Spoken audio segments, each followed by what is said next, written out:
From Julio Cruz and Gaylord Perry to Alvin Davis and Harold Reynolds to father and son back-to-back bombs. From Junior J, Joey, and Edgar with Randy, A-Rod, Dan, and the Sheriff to Ichiro Moyer and Mikey C to King Felix, Kyle Cruz, and Cano to the present with Julio, Gilbert, Kirby, and Cal. I don't believe it. It just continues.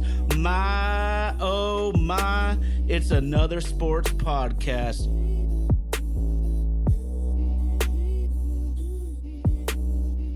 My, oh my, it's another sports podcast. We got our super producer, Indy, down in Nashville, Tennessee. That's Vaden Podcast Services. Vaden Podcast Services bringing the show to life. Shout out to the homies in the live chat. Thank you for the juice you bring on a nightly basis. Y'all know it's your boy Ty here. My main man Sam will mess around and get a triple-double. How you doing, bro? Well, we have life, so maybe doing all right on the Mariners side of things. Seahawks looked not great for throughout the whole game, but I mean, for pretty much the guys that are going to make the team, Knight looked the part. Looks like he wants his job back. I was happy with that. No doubt. And so, yeah, I mean, and Halani's toting the rock pretty well. He didn't look bad at all. So I think it was a pretty good night for the guys who actually might make the team. Well, let's rewind a little bit, Sam, because Saturday night there was a preseason game, but I think clearly the biggest news in the NFL on Saturday, and especially for Seattle Seahawks and Twills everywhere, is superstar defensive back Devin Witherspoon signs a record-breaking $101 million guaranteed, baby. But we locked up another foundational piece rewarding the guys that have done so much for you. Just talk to me about Spoon, Coach Mac, the D, the extension, and everything wrapped in with that.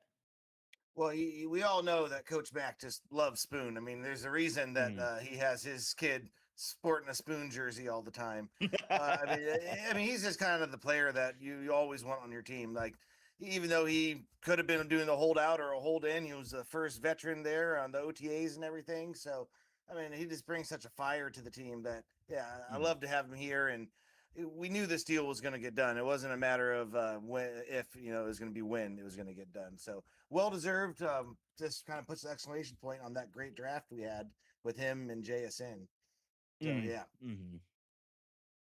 And I'm going to say, I mean, we basically have had 4 straight years of fantastic drafts because, as we all know, you can't build a champion in one draft. It is 2, 3, 4, 5 put together with great trades, great free agency moves. Bumper Clot football is back, baby. And I'm so damn happy about it, man. And I want to get into the finances a little bit, Sam, because the first thing you always think about with the NFL is, damn, my favorite player just got a fat extension. Great for him, but does it fuck my team over or not? Well, John Schneider and his team are always on it, brother, because the Seahawks, even with this extension, like we know, everything with the Seahawks is a true extension. So it's still whatever slated money, 10.5+ million for Spoon this year. So the team is still over $25 million in cap space for this 2026 season, Sam. This will not preclude us from going to make any trades for any expensive veterans in the middle of the season. Sam, I also want to reiterate, you talk about several times in the last few months a very clean cap. The Seahawks have under $600K of dead money in 2026. Fantastic. The Kosla family must be thrilled. The Kosla family must be thrilled with this sort of financial efficiency. And also, Sam, I want to go even a little more forward. 27 million in cap space in 2027. That includes DeMarcus Lawrence at 12.8, which we know this is his last season. So that number is going to come off anyways. There's also a few inflated numbers on 2027. Then go all the way to 2028, man, and the Seahawks are in like $200 million of cap space. I mean, they have set themselves up beautifully. So giving record-breaking extensions to star players on the team that deserve it does not hurt them financially because they're being so clean with the cap. Freaking beautiful job, front office. Yeah, you want to make sure that you're paying your star players like they're star players. You don't want to pay your really good players like star players because that's when you get in trouble. But yeah, man, I saw this coming too. I knew this was happening in the Hard Knocks, window that they're going to be getting him in here. Same with that Terry Arnold thing. I mean, it's just Mm. they're using Hard Knocks as just one big commercial for how well they run their organization, and I really like the way they've just attacked the whole situation here. I thought it was great for them, great for the organization, and great to be able to showcase our team to the nation. Yeah, yeah. And I think Devin Witherspoon, too, from his side, he set a great example for future Seahawks and how he handled this negotiation because I would say 60 to 80% of players in his exact situation right now would be doing the holding. And Spoon Mhm. is out there practicing, he's out there being a leader, and these things really matter to the younger players when they come in and see, okay, so this is how we're going to conduct our business here. And I absolutely freaking love it. Terry and Arnold, Sam. Now there's going to Mhm. be pluses and minuses here. And for now, I'll just stick to football because the law is going to handle itself, and I'm Yep. sure he's going to get even a little suspension or a large suspension between on depending on how the law figures all of this out. But Sam, one concern I had in the preseason game against Dallas was the Seahawks had no control over the inside breaking routes, especially the quick slants. And if Arnold could do anything to help that, because the depth there, I'm not concerned about our top few guys because these are all players, probably even lower than Pritchett on the depth chart. But man, just such easy, quick slants over and over again. You have got to protect that middle field route better. Yeah, and I am fairly confident if it was a regular season game, they would have. It's Yeah. preseason. I Yeah. mean, you can't get too high or too low based on preseason. We've learned that throughout the years, man. Like people can, prove they belong, like Doug Baldwin did back Mhm. when we got him as undrafted free agent. But I mean, yeah, I don't know. I think that we're gonna be good either way. The key to watching preseason is looking for the individuals within everything Yeah, because you're trying to find a few hidden gems within a bunch of guys that are going to be in the UFL or regular occupations in the near future. And so that's where we're always trying to find this guy, that guy. And I was a little disappointed that no Seahawk really didn't stand out more, except for night. Tyrese Knight. Yeah, night. Yes, Yeah. yes. And talk about a standout, man. I was telling my brother Sam, it reminded me that Tyrese Knight was playing like a damn good heat seeking missile starter against UFL guys, man. He stood out like a sore thumb. Yeah, and that's what you want to see. You're looking for guys that are jumping out the screen against Yeah, okay. the other like kind of lesser competition. You want to see them putting together like a real good game. And yeah, Knight did that, man. He wants his starting job back. I don't know if he'll get it, but it's good to have him Mm. for depth. That's for sure. Milrow looked a little bit better. I mean, he didn't fumble on every possession that he had, which is a upgrade based on the regular season last year. He held on the ball a little bit too much from the stuff that I saw, a little bit indecisive, but I mean, he sure showed that his athleticism and why we picked him on a couple of those scrambles. So, Yeah. and he's been showing out in practice from what I hear. So I'm not going to base everything based on one preseason game. I'll wait to see a little bit more from him before I make any assessment. Well, my lord, you're right. The scrambling, the athleticism. I remember there was a specific play where their edge rusher decides to go inside on our right tackle, and he beats him clean as day. But as we know, Sam, if you're an edge rusher and you take the inside route, you have to bring the quarterback down. There was Yes, nobody left, and 25 yards later, in an zip that instant, to the right. he's Yep. out the. Oh my goodness gracious! I was talking to super producer Indy Sam, and Milro's getting a little bit killed out there, and I saw things a little differently. And there are two non-sexy plays that seem really routine, but I was so happy about because we know about his athleticism. But he had a 9-yard hitch on time to Bobo, move the chains first down. He had another 6-yard hitch to collar up, move the chains first down. Not sexy, not going to show up in the stat sheet to make you go wow. But those are the plays we needed to see out of Milrow in his development. Is on time. The ball has to come out now. We know these Mhm. fucking windows in the NFL. On these little hitches in between the zone defenders, if you wait half a hitch too long, it will be a breakup or a pick. So I was Yes, just really sir. happy to see those basic plays because what's funny is a guy like Milrow, it's the timing, the anticipation, and trusting the play and getting the ball out. Those is what he needs to work on. So I was happy to see that shit. Yeah, yeah. I want to see him attack the middle of the field a little bit more, and Yes. that's the biggest thing. Once he starts doing that, I think he'll really start finding his footing in the NFL. But he might not be able to do that. You never know. I mean, he's a project from the get go, so we'll see what happens. But I'm not disheartened by what I saw. I'll say that. And Sam, I think that's a really good point you just made is that we need to realize that the chances of Milrow truly turning into a star are actually minuscule. Yeah, And I love the you're right. guy.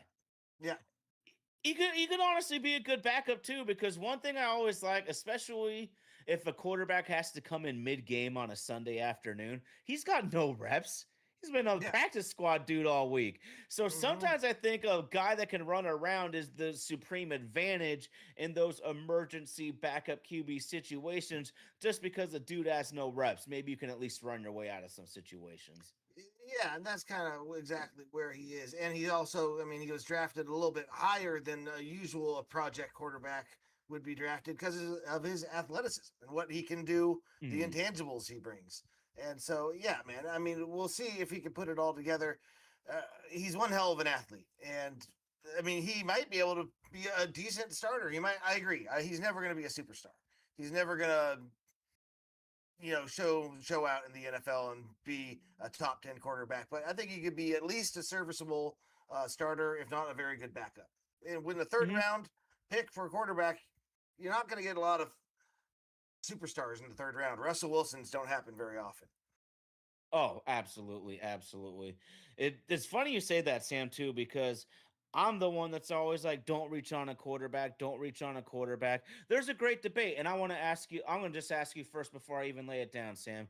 There's a huge debate on the internet right now on social media. Is it the organization in the NFL? Is it the quarterback themselves? Is it college football? What is the problem with the development of quarterbacks and just it seems like a huge flop rate right now. Well, it's probably going to be just a good mesh up of all of it, like together. Honestly, it's never as easy as it's just this one thing.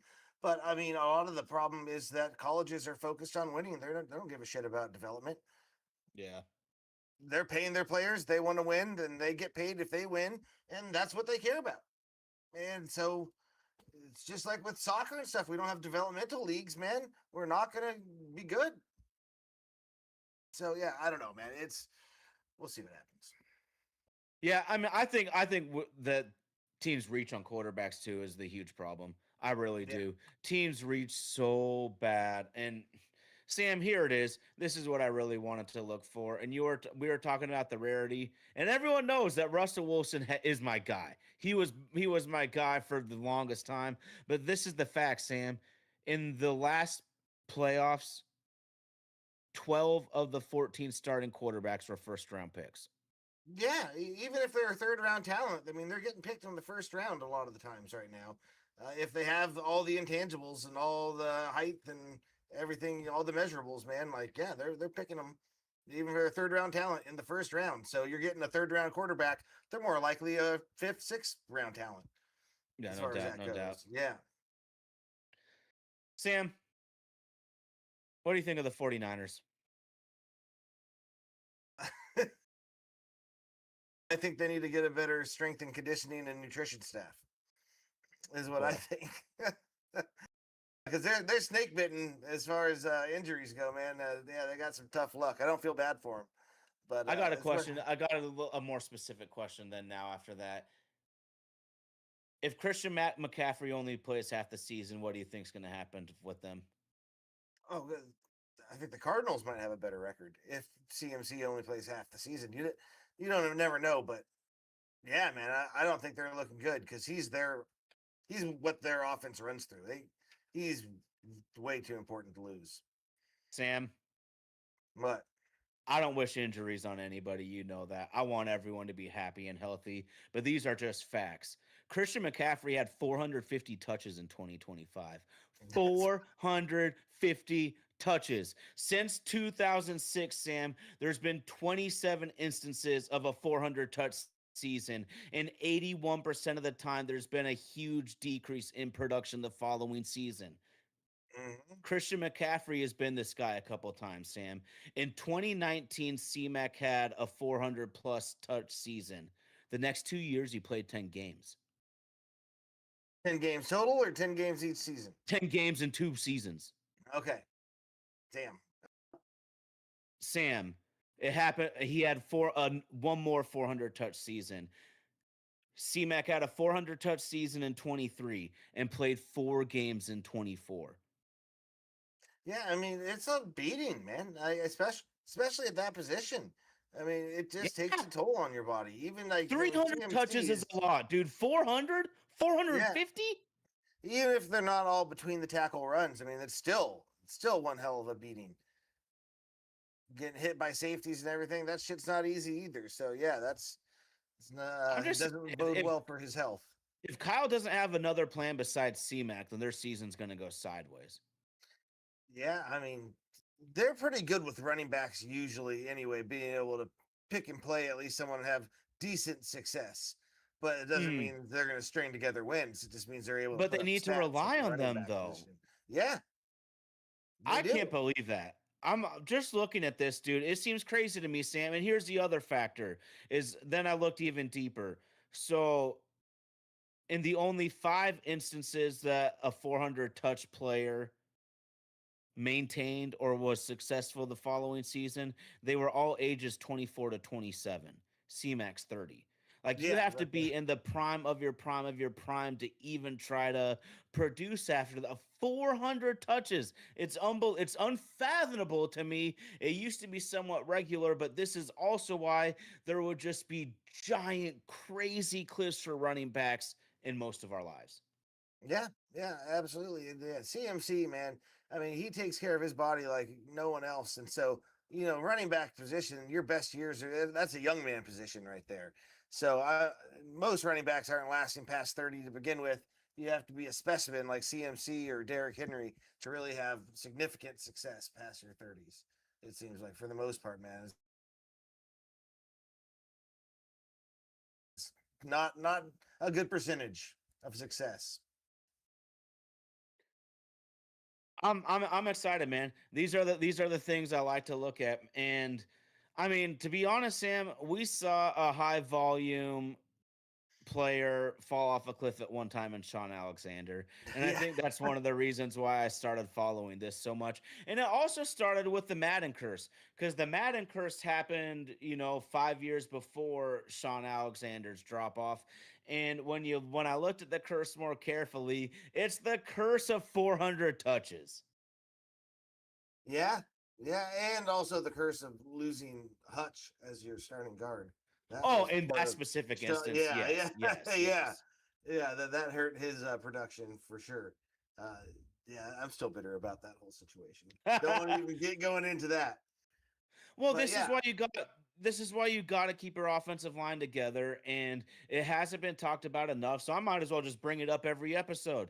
Re-signing your pillars in Lucas and Cross are just those critical moves. Where if the Seahawks re-signed Hutch, we could have lost a couple defenders and still been a way better team hmm over the next 2 to 3 seasons. The I'll say this till I'm blue in the face. A football team cannot function with a poor offensive line. So it's that important, man. And to just lock up two pillars that you can rely on to protect your dudes, to open up holes, man, it is worth the investment every time. and just having a side that if hey, third down and one or two, we really need it. You have a side you can go by, and even if they know what's coming, man, good luck stopping it. Still, when you guys have guys like Jones and Yeah. Hutch blocking for you, man, like yeah, that's the way to go. The O line is all one in the trenches. O line, D line, man, that's where this game is won. So that's why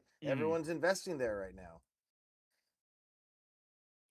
M's life or any other active player that has 400 touch seasons, Derrick Henry, and Yep. Derrick Henry is one of those five is one of the five outliers. And the outliers are like Hall of Fame type dudes too. I'm talking like Derrick Henry's, oh man, Edgerrin James. I mean, these are the type of dudes that you ride to gold jackets, and it's just crazy to me.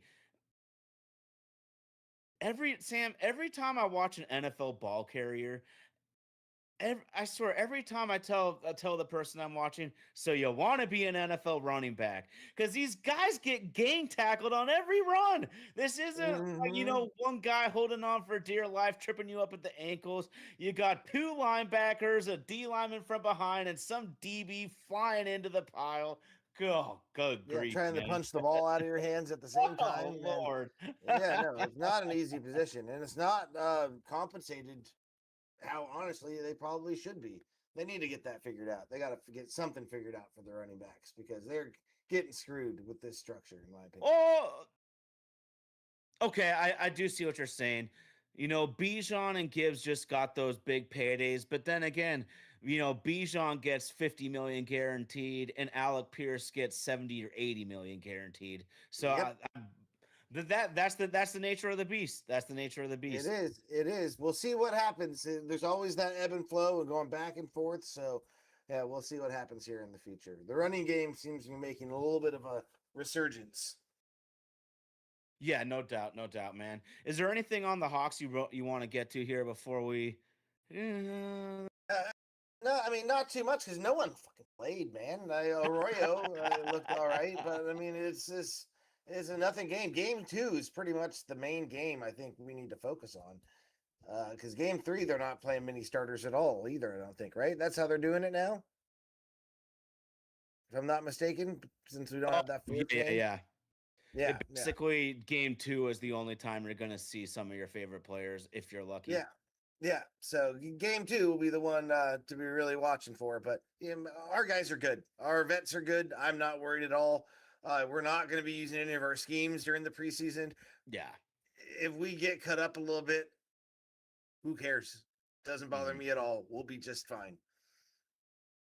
Well, Sam, what a crazy weekend for to be a Mariners fan, though. God. I'm getting wrapped up in football a little bit. I mean, on Friday night, it was a sledgehammer to my chest. Yeah, Friday man. night was a sledgehammer to my fucking chest. I thought the season was over. I was crying like a bitch. But, but the Mariners bounced back, man, and end up winning two games at the end of the series in Houston. I still don't think this is a good ball club by any stretch. We're No. still 7 games below 500, but we're only 4 games back. So who the hell cares? Just go for it at this point, man. Yeah. What else can you do? I mean, I don't really think we're going for a wild card. I think our shot is better at the division than it is at a wild Oh, card. yeah, Because without we're question. got to jump six people to try to get in that wild card spot. So, yeah, man, it's division or bust for us. So these games are real important, real important. We have the Well, tiebreaker over the Astros, right, mhm. and not over the Tex. Yeah, Texas has got our yeah, ass, the but we got Rangers. Houston. Yeah, yeah, agreed. So, yeah, we'll see what happens. We still got a chance, a puncher's chance, and they're starting to look a little bit better on offense. We'll see what happens. Good to see Cal get a dinger today. A 327-foot home run. Will you Yeah, that thing believe that shit? barely got over the top of that wall, the Crawford boxes. Screw you, Barely. Houston. Yeah, That's your fault for making those silly ass Crawford boxes, man. Are you kidding me? But yeah. I got to give a shout out to Logan Gilbert, man. Talk about stopping the bleeding, man. I thought we were going to lose 20 straight games, but LG the OG comes up big when you need him. Oh my God. Fun times, man. And damn it, M. Slifer, I'm trying to be positive here because I don't even want to talk about this baseball team, the Brewers, maybe the best team in the freaking league right now. But Rome wasn't built in the day. You gotta keep grinding. Let's shout out to Brock Rodden, man. Dude, sometimes you just need an opportunity, Sam. You know, he gets called up. He might be 26. Who cares, man? You don't need to be 21 to be a fucking prospect that can help, man. And I think he's one of those consistent hitters. I was looking at it, man. Although it's only 2 games and I think 8 at bats, maybe 6 at bats, he's got an 800 OPS in the big leagues. He has a career OPS of 799 in the minor leagues, man. Some guys are just consistent hitters. Yeah, that'd be nice if that's the case. I mean, because it doesn't take too long for the major league clubhouses to kind of figure out what you do well and to try Oh to, yeah. yeah, make adjustments on you, which is what Emerson's kind of found out here. So Yep. yeah, and we got to give a little shout out to Wu because Wu also had a big game for us Yeah, he here did. because he's been rough on the road this year and he bounced back and had a pretty damn important performance for us. So good for him. He did. He did. You know, Texas, you can keep clowning on us. We got to keep our faith alive, man. Yeah, It's yeah, a, we got to keep it it's a great. alive. Oh, it's a crazy year though, man. I keep going back to the thing I said to start before the season started. And Sam, I said if Cole Young has a WAR of 2 or higher, the Mariners will be back in the ALCS. The guy has the third highest WAR of all second basemen. There's only 2 second basemen right now with an average over 260 and 15 bombs. I mean, this guy is doing everything he can as a I'm still going to call him a rookie. Technically, he's not, but to me, he's a rookie. And everyone else, where are you guys, man? And Randy Arozarena, he needs a shit. Randy's been here all year. Yep. Randy, Canzone, Logan Gilbert, and I think everybody else is on the back of a milk box carton. Yeah, yeah. I mean, fucking A, man. I mean, Naylor hasn't had a god awful year like some of the other guys, but he's not playing as well as he should be. Julio, we thought where he was going to have a fucking monster year because he actually started Mm, hot.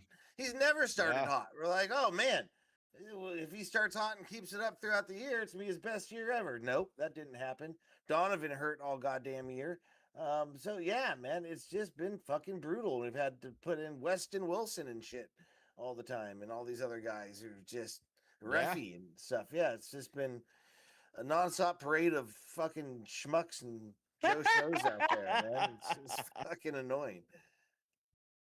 I do want to give a shout out to Bizardo too, because 2 to 3 weeks ago, I thought the wheels were going to completely fall off with him, and they almost did, dude. Because this guy Oh is yeah. running out of gas, man.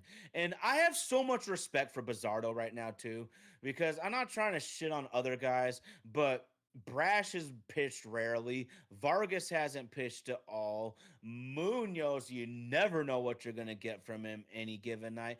But Bizardo fought through dead arm from what I saw and was just getting blasted for 3 or 4 games. Just blasted.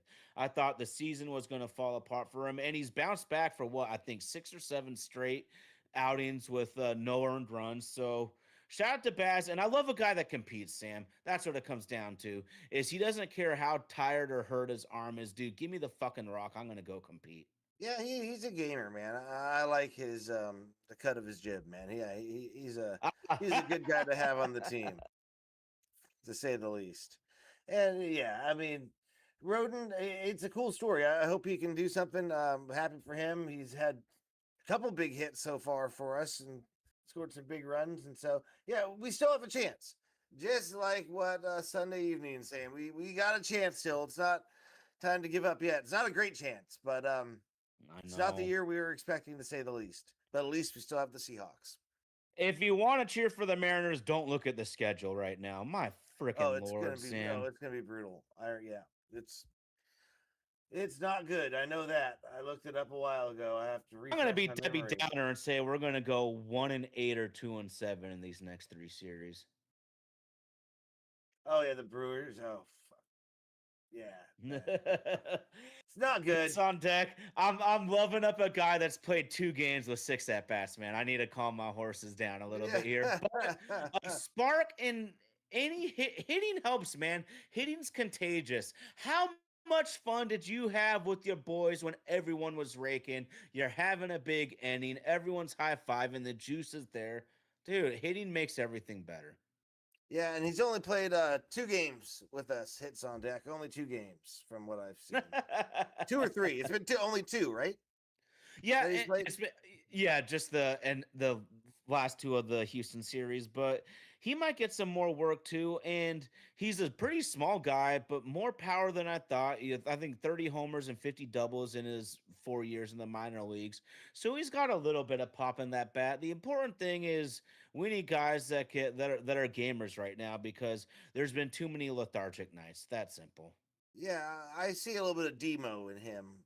You know what I Okay. mean? He's a little bit of a utility, not too big of a Mhm. guy. Has some pop in his bat. Might be able to go on some hot streaks, but we could use someone like that who could play all the infield positions we need. So yeah, hopefully he has a good stretch. We'll see what happens. Well, speaking of sparks, Sam, then we need to shout out Robles too, because Robles has been Yes. a gigantic spark this weekend to save the season. And who knows where this will go? We're still not a good ball club, but I'm not going to give up on the season. I've said this countless times throughout the summer and the spring, Sam, and that this could still easily be a beastquake type of year. I don't think that we're going to make the World Series, even if we make the No. playoffs. But if you do make it, you can always have wonderful moments and wonderful memories. No, I mean, the Beastquake isn't just a Northwest memory. That's just like every football fan knows it completely by heart. The run, every player, the call. And so if you make it, you have a chance to make memories at least. Yeah, they're starting to leave it off the top runs of all time lists because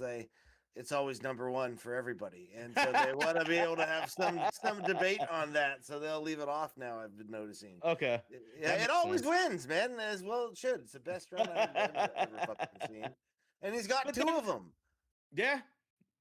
And two maybe you Beastquake can knock off runs, a chin. Oh, I like two sometimes of the think, best sometimes think runs the I've Arizona ever was seen. better.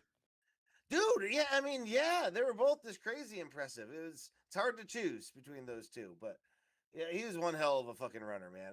I miss those days. Marshawn was an identity for us. It was great. Okay. I want to make a quick right turn here, Sam. And I'm just going to ask this if Tyson B hears this. His Orioles are somehow third in the wild card.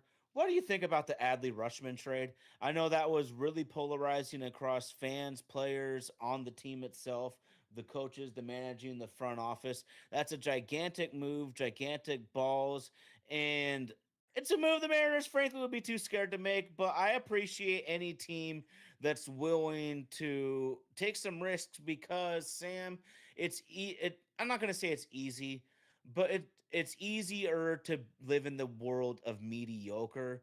It takes a lot of balls and courage to try to be a champion. Yeah. No, you're absolutely, you got to be able to show some grit, toughness, and tenacity and stuff.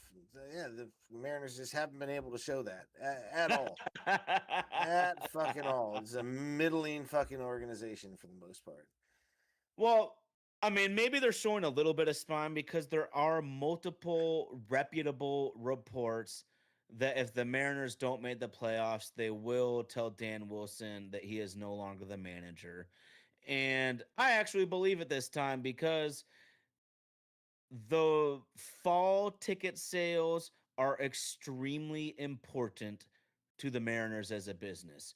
And if they're going to be 7 to 10 games below 500, they're not going to get that money they want in September and early October. Hey, his head's got to roll now. Yeah, I think the only thing that has kept Dan Wilson's job has been his standing in the organization and just how Yeah. that he's part of that 95 refuse to lose Yeah. team. And I think he would have been shit canned a month or two ago if it wasn't for that. They That's just why have you too don't much do respect business with for him. family. Yeah. Dan has become a part of the Mariners family, and this is why you don't do business with families because you can't figure out how to make proper decisions when your emotions are involved. Right. Yep. Couldn't agree more. Could not agree more with you. So yeah, Well, man. they better fucking fire him. That's all I have to say. If we fucking miss the playoffs, we better fucking fire him. I mean, that's the goddamn bare minimum. So uh, and I think Jerry deserves a lot of blame too. I just honestly, in my heart of hearts, Sam, like I see a lot of fans complain, and I get it. They're like, "Is Jerry doing his job? Like, how can you keep your job and you're doing so. I think Jerry's doing the job his bosses ask of him because I Mm-hmm. don't think ownership's asking him to win a World Series. Hey, if you happen to, fantastic. Jerry, your job is to use our budget to maximize asses in the seats. That means Mm-hmm. competitive. You don't need Yep. to spend enough to be a championship. You just need to be competitive every year. But mine, 7 below in the middle of August ain't good enough. No, it's not. Even for the Mariners, even for this mediocre attitude that they have. Yeah, I mean, we gotta fucking set a culture, man. We gotta set a culture of Mm. being able decisive and fucking winning. We gotta stop with this fucking non-hitting, losing bullshit, and get in some good quality bats that can make a difference for our offense. Because we got the pitching. We got the pitching. All we need is some fucking pop in the lineup, and we'll be good to go. Okay, Sam, blind resume. Blind resume time, Sam. Would you keep your GM if he made the playoffs twice in 11 seasons?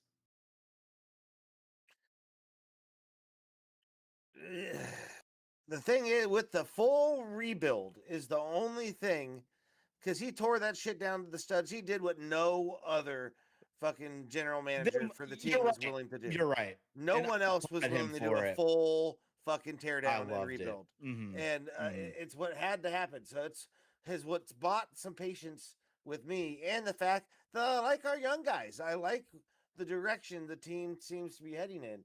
We just fucking shit the bed this year and tripping over our own feet. Can't get out of our own way. Yeah, we got the talent. I like the players. We just need to have someone to bring it all together. Fucking Mhm. a Nick Fury on this shit to assemble the Avengers for the fucking Mariners. Oh, Get them going okay. on the same page type of fucking thing. God damn. We need someone to inspire. This team Yep. is not playing inspired fucking baseball. They're playing lethargic baseball, which is what Oh, is annoying. man, lethargic. You're gonna bring out that word, man. That Yeah. you don't want to be called lethargic. Yeah, I mean they're fucking indifferent half the time. Like that Randy Mhm. goddamn pop up where you just let fucking fall.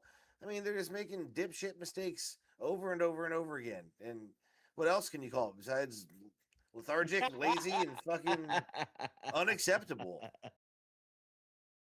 People Okay, need to be held to account for this type of shit. Sam, you made a good point about Jerry tearing it down to the studs to do a complete rebuild. I'll give him 3 years grace. That's still what do you do with a GM with 2 playoff appearances in 8 years? Yeah, yeah, I know. I get it. His leash is not long. I'll say that. And I But love Jerry too because what yeah, he is good at is there's a because this is why you got to be careful with wanting to get rid of Jerry too, is because this is an organization that if we go and hire a GM, is not going to change the budget on what ownership wants to do from the nope. business side of things. That's going to stay the same. And so, do you have somebody that can draft and develop? Because we're not going to sign big free agents. If we go and make a big acquisition, it's going to be via trade. At 1,000%, that's how it's going to be. So, Yeah, do we have someone that can take the draft and development stages long term, or are we willing to sacrifice some long term stability in terms of bringing in someone that can maybe just reshape and reimagine right now and get the best out of what we have right now for the next 3 years and whatever else down the line, whatever that happens later? yeah, man. We'll see what happens. Yeah, it's just hard to fucking have much faith in this front office. We'll see. We'll see.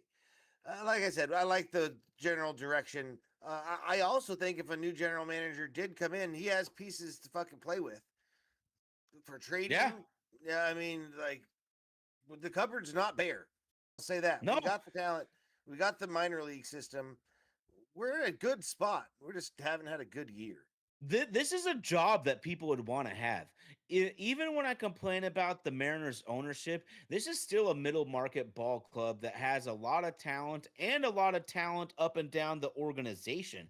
Like this is a very, very highly coveted job if you are a top level GM. Can Dan? Oh yeah, M. Slifer. I mean, everyone knows how much I love him. This isn't about love anymore. This is about what's best for the org. Sam, I'm gonna just leave this one last thought with the Mariners. I just got one more last thought, and if they were truly serious, they would make Theo and Epstein an offer he couldn't refuse, but they are not willing to do that. Yeah, you're probably right. They're probably not. I mean, this is he broke the Babe Ruth curse. He broke the Billy Goat curse. He could break the Seattle Mariners curse. You would have to pay him big time money and give him big time organizational control to take him away from the league offices and all that he does now. But I'm telling you, there is some number on a check out there or direct deposit nowadays that Theo Epstein would say yes to. And like you said, could you imagine a dude with that knowledge, that experience, what he's done in the game with this starting point? He might be able to do it in year one. Yeah, it's true. That would be fucking sweet. I don't, like we said, don't think they have the fucking cojones and huevos to do this. But yeah, if we're dreaming, that's a great dream. If you want to be serious. And this is why we might be talking a lot of Hawk Talk this year, man, because that's a franchise and organization that's serious. Mm-hmm. Yeah, they're an organization that has put winning and just being a world class organization ahead of everything else. And it brings results. Colts Nation, the dark side defense is coming for your ass, too. Let's go. Anything you got for the people, homie? Yeah, no Russ slander. I agree on that. Russ can come back to the good graces of the fucking Seahawks nation, in my opinion. Yeah, I'm good on the Russ slander now. I agree with the hits on deck right there. Well, the Mariners, their life jacket is got a hole in it. They're trying to keep themselves from sinking, but we're not underwater yet, baby. Our Seattle Seahawks, man, we don't care about a little preseason loss to Dallas. We're going to come soaring when the regular season's here. Shout out to Indy. That's Vaden Podcast Services.